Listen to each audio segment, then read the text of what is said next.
kembali di channel Oyen GG. Di video kali ini, kita akan melanjutkan cerita Donghua, Battle Truck The Heaven. Ayo langsung aja ke alurnya. Melanjutkan cerita sebelumnya. Kekuatan serangan untuk mengurangi peradangan, senyum gila Xiaoyan muncul di wajahnya. Dan kegilaan tidak terbatas pada ekspresinya. Sosoknya juga memegang 8 penguasa berat misterius yang sunyi di tangannya, tetapi tidak memiliki aturan dan pengaturan seperti yang sebelumnya. Dan 8 penguasa berat misterius yang sunyi yang ditarik Xiaoyan sekarang tampaknya menyapu liar, tanpa berpikir mencari tujuan untuk menebas setiap saat. Namun, kekuatan serangan mengandung kekuatan abadi yang kuat. Di bawah serangan panik Xiaoyan, 2 energi pedang menakjubkan dari Taisu nomor 3 juga hancur dan runtuh seketika. Dia adalah keabadian Taisu nomor 3 yang melihat satu demi satu kekuatannya, dan dia dikalahkan oleh pedang Xiaoyan yang memiliki aliran kekuatan abadi yang tetap di sekitar tubuhnya dan yang dimiliki Taisu nomor 3 dari baju besi dewa palsu. Sehingga dapat dilihat secara sekilas bahwa tubuh Xiaoyan penuh dengan kebanggaan dan kekuatan keabadian yang tidak berasal dari baju besi dewa palsu, tetapi dari dirinya sendiri. Taisu nomor 3 yang merasa luar biasa ketika dia melihat ledakan kekuatan tiba-tiba Xiaoyan.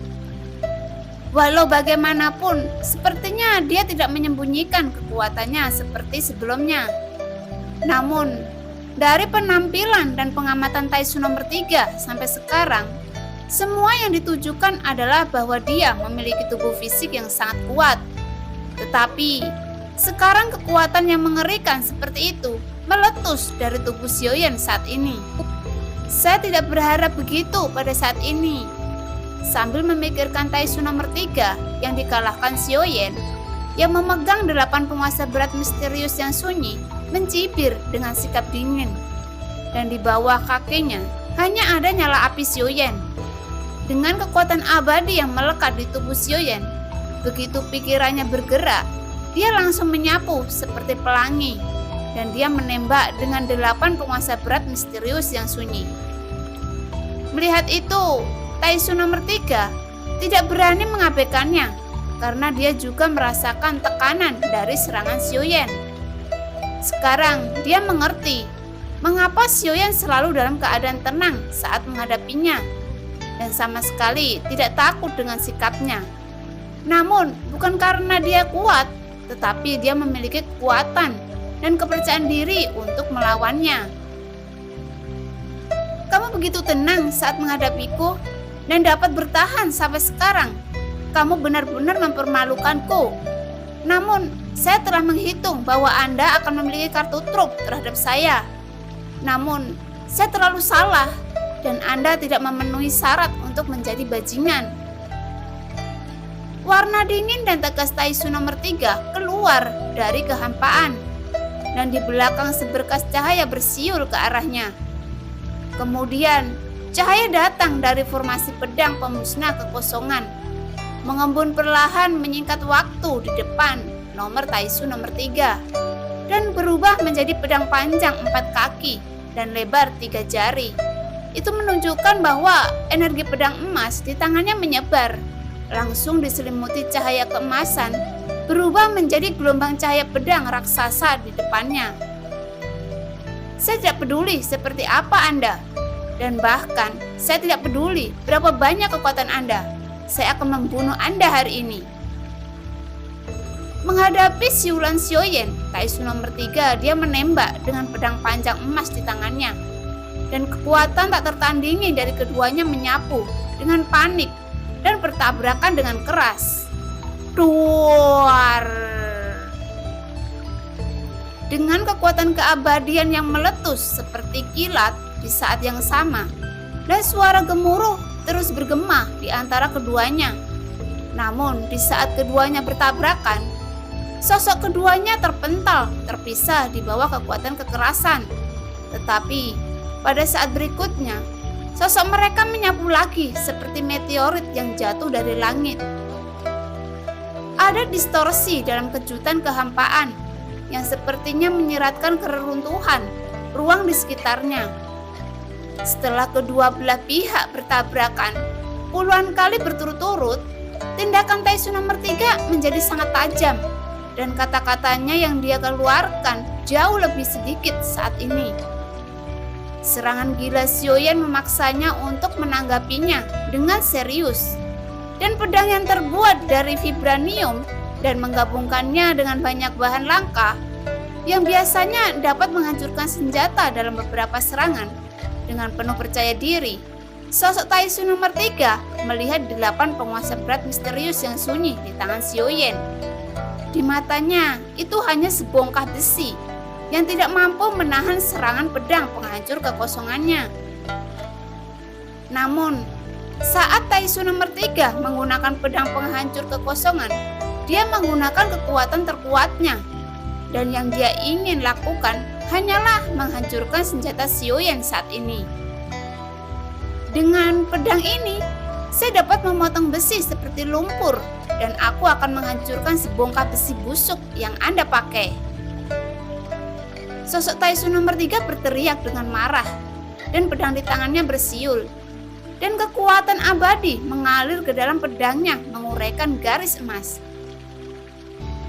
Jika Anda melihat lebih dekat, Anda dapat melihat bahwa garis-garis ini adalah tanda-tanda 12 gerbang zodiak. Saat Taisu nomor 3 terus menggunakan formasi pedang pemusnah kekosongan, semakin pedang emas terkondensasi oleh 12 gerbang zodiak yang menyelimuti di sekitarnya. Pedang ini mengembun, mereka menyapu seluruh domain, dan energi pedang ini mengandung kekuatan yang sangat besar. Akan tetapi, Xiaoyan tidak mencoba menghindarinya, tetapi membiarkan energi pedang ini memborbardirnya. Dengan baju besi dewa palsu dan tubuh abadi dari avatar dewa asli, secara alami tidak dapat menyebabkan kerusakan besar pada Xiaoyan. Tapi itu juga menyebabkan banyak pengaruh pada Xiaoyan, karena semakin banyak Anda mengambil, semakin besar dampaknya. Namun pada saat keduanya bertarung, dewa mayat hidup di samping, ditutupi dengan rantai besi merah yang tak terhitung jumlahnya, benar-benar menjerat tubuhnya. Dan di ujung tali besi itu berasal dari kecanduan dewa Taisu. Namun, bentuk tubuh yang terakhir sedikit sama, terdiam, tetapi itu hanya sesaat. Sekali rantai besi merah menghalangi dewa mayat hidup untuk membunuh orang Taisu, telapak kakinya terus melangkah keluar dari rantai besi merah yang ingin menjeratnya. Dewa mayat hidup tidak peduli dengan rantai besi merah ini, tetapi terus menggunakan perunggu untuk membunuh kerumunan Taisu, yang membuat semua orang di kerumunan Taisu takut pada dewa mayat hidup. Di mana dewa mayat hidup menyapu, semua Taisu melarikan diri untuk menghindarinya. Tepat di mana dewa mayat hidup menyapu orang Taisu, semua orang seperti burung yang terkejut dan seperti orang dikejar oleh hantu. Tetapi tampaknya tidak ada gunanya untuk melarikan diri. Selama dewa mayat hidup berbicara, mereka terdiam seperti dipaku di tempatnya. Jika Anda melihat 40 kecanduan dewa Taisu, mereka tidak ada kemungkinan menang. Tapi jika Anda memperhatikan 324 perunggu di tangan dewa mayat hidup yang berlumuran darah, dan asap hitam yang mengepul setiap kali dia melakukannya, dia akan membunuh seorang Taisu yang tampaknya merupakan pembunuhan yang pasti. Astaga, siapa orang ini? Bahkan kecanduan dewa Taisu tidak bisa menjebaknya. Karena kecanduan dewa Taisu tidak bisa menjebaknya, dan sosok Taisu nomor 2 yang menyaksikan dia terus membunuh orang-orang Taisu seperti menyembelih domba. Dewa Taisu tampaknya yang seperti dewa di Taisu. Wajahnya juga menjadi sangat jelek, dan yang paling penting adalah nomor 3 harus bisa langsung menghancurkan dan mengalahkan Xiaoyan. Tetapi pada saat ini, Taisu saat melawan Xiaoyan, Untungnya yang lain terlalu lemah dan mereka masih memiliki keunggulan absolut dengan berlalunya waktu. Keunggulan prajurit Taisu di medan perang menjadi semakin jelas karena mereka memiliki kecanduan Dewa Taisu sebagai dukungan terus-menerus mengisi kembali kekuatan abadi yang dikonsumsi oleh mereka. Yang membuat tentara api merah permaisuri secara bertahap menjadi lemah dan baju besi Dewa Palsu akan semakin sulit untuk di dalam pertempuran.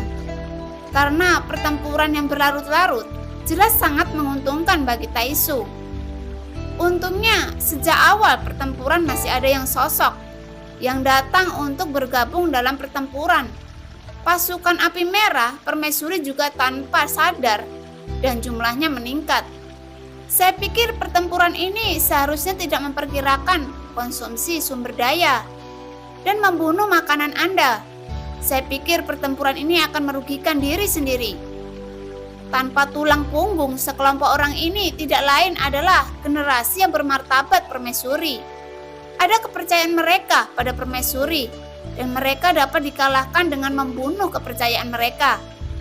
Pada saat ini, sosok Taisu nomor 12 berkata perlahan dan mencoba menjelaskan pada pemimpin Taisu. Mendengar ini, Taisu nomor 2 tiba-tiba mengangkat kepalanya dan menatap Taisu nomor 12. Seolah-olah benar-benar membangunkan si pemimpin hanya dengan beberapa kata. Keyakinan mereka membunuh keyakinan dia dan dapat mengalahkan mereka, maka nomor 12 adalah teman baik. Dan orang yang diperpanjang, orang Taisu nomor 2, Dunia, mengangkat kepalanya dan menatap Anda, yang benar-benar kata untuk membangunkan seorang pemimpin.